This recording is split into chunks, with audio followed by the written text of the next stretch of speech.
लग रहा है कि अभी ये विदेशों से पैसा आता था और यहाँ से उसको कन्वर्ट करके विदेश भेजा जा रहा है। ज़्यादा से ज़्यादा लोग फ़ोन पर रहते हैं और उसी में कहीं ना कहीं ये फ्रॉड होने की संभावनाएं बढ़ती हैं। हम लोग इसके लिए अलर्ट हैं। शादी में, समारोह में या किसी उतावलेपन में या किसी को ज़बरदस्ती दिखाने के लिए भी इस तरह की फायरिंग करते थे और अच्छी जानकारी आपको दे रहे हैं। जैसा कि आप लोगों को पता है, गंगा जल आपूर्ति योजना राज्य सरकार की महत्वपूर्ण पेयजल योजना, इसके द्वारा राजगीर और नवादा शहर हेतु पेयजल की आपूर्ति की व्यवस्था की जाती है, जिसमें गंगा नदी से पाइपलाइन के माध्यम से गंगा जल को लेकर के नवादा जिला अंतर्गत नारदीगंज के ग्राम मोतनाजे स्थित वाटर ट्रीटमेंट प्लांट में लाकर संचित किया जाता है और वहाँ से ये गंगा जल की सप्लाई होती है। उस पूरे की सुरक्षा के लिए कोई पुलिस बल की सैंक्शन नहीं थी। सरकार के द्वारा गंगा जल परियोजना ओपी का सृजन कर दिया गया है, जो कि नालंदा जिला के गिरियक अंचल में जलाशय सुरक्षा के लिए काम करेगी। इसके लिए सरकार के द्वारा 46 पदों के सृजन की स्वीकृति भी दे दी है। मुजफ्फरपुर के बचहा में है, जिसमें लूट डकैती की घटना कारित किए जाने की सूचना पर 2 अपराध कर्मियों सर्वेश कुमार, श्री राम कुमार, दोनों बचहा के रहने वाले, उनको गिरफ्तार किया गया। 2 देशी कट्टा, 2 जिंदा गोली वहाँ से बरामद हुआ। इनके विरुद्ध में पहले से 5 कांड दर्ज। मुजफ्फरपुर के ही सिवाई पट्टी में डकैती की सूचना की योजना पर 5 अपराध कर्मियों को गिरफ्तार किया गया। 2 देशी कट्टा, जिंदा गोली 4, चोरी की 7 मोटरसाइकिल, नकली पिस्तौल भी एक बरामद हुई है। इनके विरुद्ध सिवाई पट्टी, राजेपुर, कथैया में कई सारे कांड दर्ज हैं, जिनका कि पुलिस पूछताछ कर आगे उद्भेदन कर रही है। रोहतास सासाराम में 3 अपराध कर्मियों को जो नगर थाना में कांड करने की योजना बना रहे थे, उसमें गिरफ्तार किया गया। 2 देशी पिस्तौल, 1 नाली बंदूक, 3 जिंदा कारतूस 19, 14 बुलेट बरामद की गई और 3 अपराध कर्मी जो हैं विक्की कुमार, संजय कुमार और संजय कहार, इनको गिरफ्तार भी कर लिया गया। मुंगेर के वासुदेवपुर में हथियार तस्कर के निवासी, आपको पिछली बार भी हमने बताया था कि बिहार पुलिस का विशेष अभियान चल रहा है, किस प्रकार से हम मिनी गन फैक्ट्री का उद्भेदन लगातार कर रहे हैं। पिछली बार हमने आपको पूरे मई महीने में कितनी मिनी गन फैक्ट्री और इस पूरे साल में अभी तक 20 से ज़्यादा जो मिनी गन फैक्ट्री का उद्भेदन हुआ उसके बारे में बताया था। इसमें हम लोगों ने एक टीम लगाई थी मुंगेर में और एसटीएफ की टीम भी काम कर रही थी। उसमें हथियार तस्कर को, जिसका नाम तिवारी कुमार है, उसको मुफस्सिल थाना का रहने वाला है, उसको अवैध आग्नेयास्त्र के साथ गिरफ्तार किया गया। इससे पूछताछ कर आगे हम लोग और उद्भेदन की कार्रवाई कर रहे हैं। जहानाबाद के टेहटा में एसटीएफ के द्वारा कुख्यात वांछित अपराधकर्मी नागेंद्र यादव, थाना नगर, जिला जहानाबाद को गिरफ्तार किया गया। इससे भी गहन पूछताछ कर आगे कार्रवाई हो रही। नौगछिया के बिहपुर में कल 11 जून को विशेष कार्यबल के द्वारा नौगछिया के कुख्यात वांछित अपराधकर्मी पप्पू यादव, थाना बिहपुर, जिला नौगछिया को अवैध आग्नेयास्त्र के साथ गिरफ्तार किया गया। तीसरी महत्वपूर्ण जानकारी है जो आपको प्रेस कॉन्फ्रेंस में बताते हैं, वो ये कि किस तरह से हम लोगों के द्वारा लगातार अपराध कर्मियों के विरुद्ध कार्रवाई करते हुए आम जनता को सुरक्षित बनाए रखने के लिए, अपराध नियंत्रण के लिए हम लोग कार्रवाई करते हैं। बिहार पुलिस अपराध कर्मियों के विरुद्ध लगातार कार्रवाई करती है और हमारी कोशिश ये रहती है कि घटना घटित होने के पूर्व ही अपराध कर्मियों की गिरफ्तारी कर ली जाए। इसी क्रम में कुछ महत्वपूर्ण गिरफ्तारियां हुई हैं हाल के दिनों में, जो कि मैं आपको बताना चाह रहा हूं। मोतिहारी के घोड़ा सहन में कुंडवा चैनपुर थाना क्षेत्र में कुछ अपराध कर्मियों के एक साथ इकट्ठे होकर अपराध करने की सूचना मिली। इसमें 4 अपराध कर्मियों को पुलिस के द्वारा गिरफ्तार किया गया। इनके नाम हैं मलखान सिंह, पवन कुमार, राम भोला सिंह एवं विकास कुमार।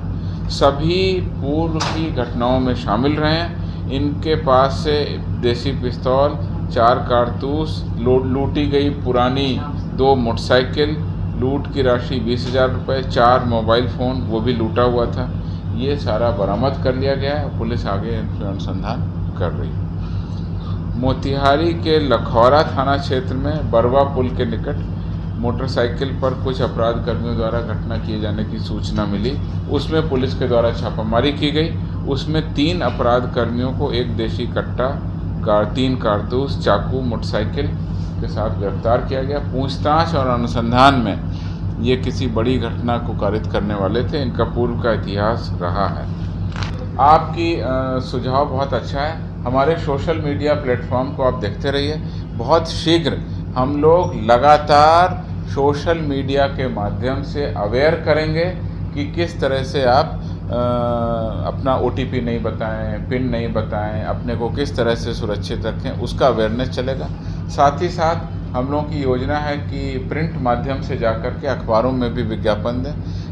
हमारे पुलिस वीक का जो कार्यक्रम हुआ था, पुलिस सप्ताह का कार्यक्रम फरवरी में, उसमें साइबर सुरक्षा से संबंधित बहुत सारे विज्ञापन हमने निकाले थे।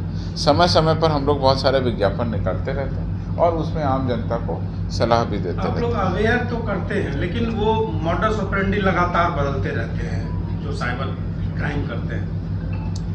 देखिए, जिस तरीके से तकनीक बढ़ रही है, 2G, 3G, 4G, 5G, जिस तरीके से प्लेटफॉर्म बढ़ रहे हैं, जिस तरीके से इलेक्ट्रॉनिक डिवाइसेस बढ़ रही हैं, जिस तरीके से वाईफाई की और डेटा प्लान की कीमतें घट रही हैं, तो ज़्यादा से ज़्यादा फ़ोन में आजकल इंटरनेट की सुविधा उपलब्ध हो गई है। ज़्यादा से ज़्यादा लोग फ़ोन पर रहते हैं और उसी में कहीं ना कहीं ये फ्रॉड होने की संभावनाएं बढ़ती हैं। हम लोग इसके लिए अलर्ट हैं और भी तेज़ी से हम लोग कार्रवाई करेंगे।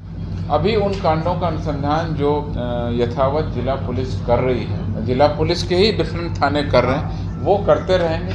अगर किसी विशेष अनुसंधान में कोई तकनीकी ज़रूरत पड़ेगी तो वो कांड अगर ट्रांसफ़र करने हैं तो SP उस पर निर्णय ले लेंगे। जैसा कि आप लोगों को पता होना चाहिए, हम आपके माध्यम से सभी आम जनता को बताना चाह रहे हैं, साइबर थाना अभी हाल में ही पूरे ज़िले के लिए एक साइबर थाना है। वहाँ पर साइबर से संबंधित खासकर वित्तीय फ्रॉड से संबंधित या जो भी मामला है, वहाँ पर आप जा सकते हैं, FIR दर्ज करा सकते हैं। नहीं है, गिरफ्तारियाँ हो रही हैं सर, लेकिन एक भी लाइसेंस रद्द नहीं हुआ है।